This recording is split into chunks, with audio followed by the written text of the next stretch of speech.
If the 5th generation of gaming is going to be remembered for anything besides the introduction of 3D games and PlayStation, it would be for revolutionizing the horror genre. Sure, the genre was introduced before, but not many were done as well as 1999's Silent Hill, the survival horror created by Konami, the same company that will bring us Metal Gear, Castlevania, and Frogger, and currently are the copyright owners to Bomberman. There's a lot of mystery that goes into Silent Hill, both the games and the town. So today on Grotesque Brain, we are going over 10 facts about Silent Hill.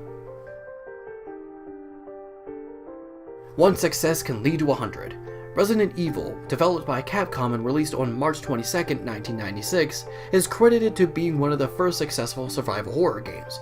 So successful that Konami wanted a taste of that glory, so they formed a group and called them Team Silent, and told them to make a Hollywood-like horror game in a similar vein to Resident Evil. However, the team wasn't interested in making something like that.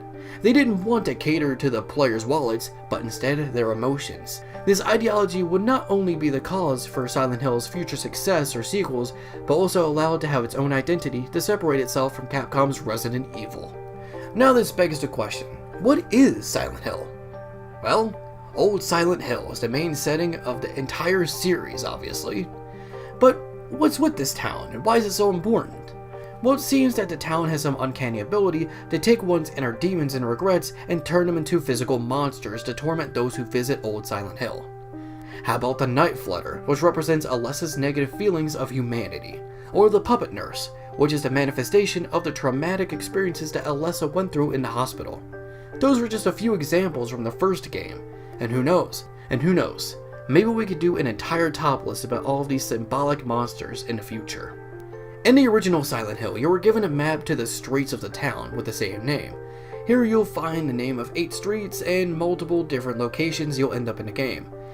But what you may not know is that each location is actually named after a different science fiction and horror author. These include Dan Simmons, Robert Bloch, Ray Bradbury, Michael Crichton, James Elroy, Jack Finney, F. Paul Wilson, Dean R. Koontz, Ira Levin, Richard Matheson, Carl Sagan, John Sanford, and Richard Bachman, who represents Stephen King. After meeting certain conditions in Silent Hill, you'll be able to retrieve a newspaper clipping that details a boiler room explosion that severely burned Alessa 7 years ago. Fire broke out in town. 6 homes destroyed. Charred body of Alessa Gillespie, 7 found in aftermath. Cause of fire currently under investigation. Investigations show source as basement of Gillespie home. Blaze now believed caused by malfunction of antiquated boiler room. You can only find this clipping in the European and Japanese release of the game. Why is that? Was it removed for the American audience? Well, no. You see, there was a programming issue for the American release of the game, and where even if you meet the criteria, the newspaper clipping will not appear in the game. Centralia, Pennsylvania, currently an abandoned town. But why? In 1962, a mine fire broke out directly under Centralia that's still burning to this day. I'll go into more detail about Centralia someday since I myself live in PA. But what does this have to do with Silent Hill? Well, for all of those living in the state of Pennsylvania and are fans of Silent Hill, I have some good news for you. Because Centralia, Pennsylvania was one of the biggest inspirations for the town Silent Hill, both in the video games and movies. In fact, some people in Pennsylvania refer to Centralia as Silent Hill or real Silent Hill. I can confirm this myself, living here for almost my entire life. But on the subject of inspirations, everybody takes inspiration. It's only human. It doesn't matter whether or not you think inspiration makes something a ripoff or makes it more valuable. We are naturally beings that are easily inspired. It's why we create. Silent Hill is no exception, and they seem to have taken a liking to Stephen King and his works. For example, the plot of Silent Hill also has some similarities to Stephen King's Carrie and The Mist, such as how Carrie and Alessa have extremely religious mothers, and how The Mist is a book about a town covered in mist that's infested with monsters. Sound familiar? There are also references to Stephen King's other works such as Pet Sematary, Children of the Corn, and even an unused reference to Misery. The Great Children, or Demon Children, are the very first monster you encounter in Old Silent Hill. They're tiny, childlike creatures who attempt to stab you with a knife.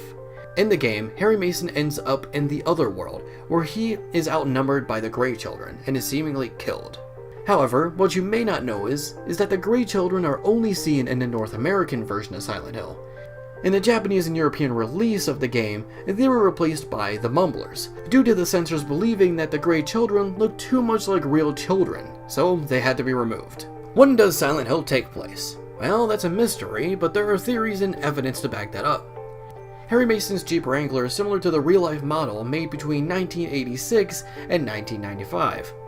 But one store in the game has a sign that says, since 1987, so the game could take place in the 1990s.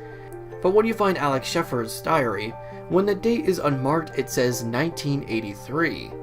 But some others say that the game was intended to take place in the 1990s but was changed to the 1980s to better suit the story of Silent Hill 3, which takes place in the early 2000s. Ever heard of the Konami Hyper Blaster, or as it's known in America as the Konami Justifier?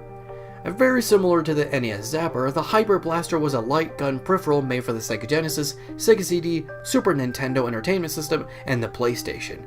But what if I were to tell you could actually use this strange obscure peripheral in Silent Hill?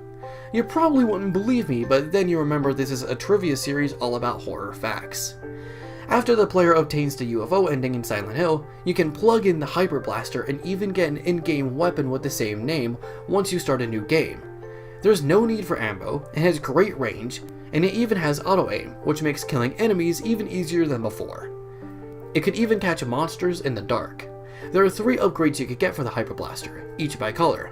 Red is as strong as a handgun, yellow means it's as strong as a shotgun, and green is the strongest, and its strength is comparable to that of a rifle.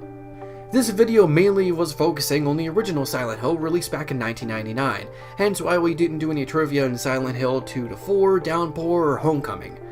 But I feel like this is my best opportunity to talk about the best horror game that never came to be. In 2014, there was a mysterious game that was released called PT, a game where you go down a seemingly repeating hallway with scares awaiting. It was later revealed that the game was sort of a demo for Silent Hills. It was supposed to be directed by Hideo Kojima, who would have collaborated with Guillermo del Toro, and while most don't know this, horror manga artist Junji Ito was supposed to be involved as well. Norman Reedus, a famous actor, would have been the basis for the main protagonist too. However, for seemingly no reason, Konami decided to cancel Silent Hills. Now Kojima has formed his own company, named Kojima Productions, and alongside Del Toro, Norman Reedus, Mads Mikkelsen, and PlayStation, he's developing a new game titled Death Stranding. We don't know much about the game yet, but many have said that the title may use assets of Silent Hills. But Hideo Kojima has said that the game itself is not a horror game, so don't get your hopes up. But who knows? Maybe things will get better for Silent Hill. I mean, Konami's at least acknowledging Silent Hill's existence through Bomberman R on the Nintendo Switch.